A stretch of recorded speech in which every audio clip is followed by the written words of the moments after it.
I love the story about how you're doing this entire series here. Did you really have intentions of just doing the one Daytona race, or did you have a hunch that you would sort of get hooked and want to do all four?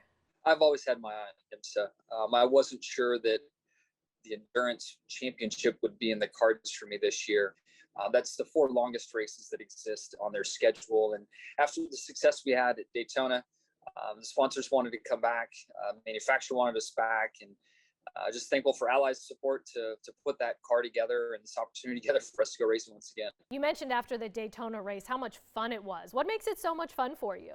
It's a different position as a racer. I'm used to being the only one in the car, and to share those responsibilities, it truly turns it into a team effort. And it's just a different experience as a racer. And then with the duration of that being so long, to have that adrenaline going for 24 hours and worrying about the race car is much different as well.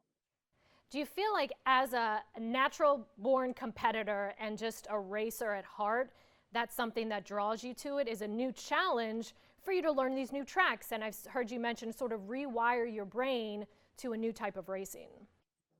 It really is. The tracks, a lot of the tracks are these legendary tracks I've always dreamed of racing on. And then growing up, I've always been drawn to sports cars. I really like the look of them. The technology that's behind them has always been very interesting to me. And then, to have this opportunity now, this stage of my career, and with the people I'm doing it with, it really makes it a lot of fun. I have two amazing teammates here in Simon Pagenaud and Kamui Kobayashi. And at the 24, Mike Rockenfeller was with us, and all legendary names within sports car racing. And it's just been a real honor to race with them. That's what sort of caught my eye. If I was a betting woman and I see your race team with you, Pagenaud, and Kobayashi, I mean, I'm putting money on you guys. You've got to admit that you have a pretty stacked team. It's a very stacked team. And sadly, as we started the interview with, I crashed our toy. So I feel bad about that, but I know the team's going to have it ready. And my job is to not crash the toy again so that Simon and Kamui can do their job. Now, I think I read that it's been about 15 years. You've been to Sebring once before. Are any of the memories coming back from the track, or does it feel all new to you? Yeah, it's so different. This car is so much quicker around here than the vehicle that I drove here 15 years ago. It helped me know where the front entrance was to enter the racetrack, but outside of that, it was all new. The intention of doing this series is to transition into doing more IndyCar and doing IndyCar part-time. Is that just, you like to gather all of your information just so you can be as prepared as possible for IndyCar? I've had my eye on sports car racing for many years. I think this recent 24 Hours of Daytona was my 8th time competing in that event.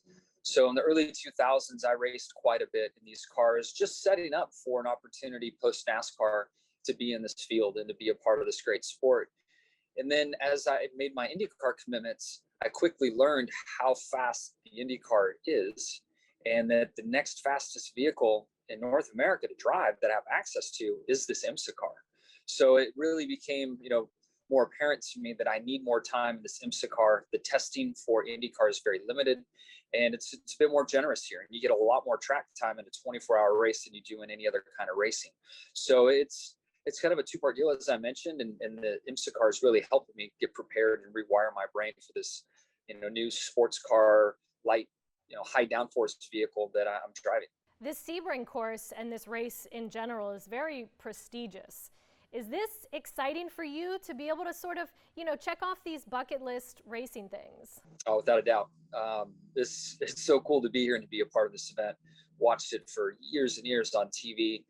And to be here and doing it in person is definitely checking a box. What's the biggest difference for you, or the biggest adjustment you've had to make from NASCAR to endurance racing? Just understanding how to get the car up to speed. It sounds really silly, but the NASCAR vehicles are so heavy that getting the tires to the right temperature and to the right pressure happens very quickly. And in a sports car, or especially an Indy car, it takes a lot of laps and a very specific technique to get it right. And when you don't get it right, you make mistakes and you crash. So that has been the big eye opener for me to try to understand, because it isn't intuitive to me at this point. It seems kind of the opposite of what I've had to do for 25 years of racing stock cars.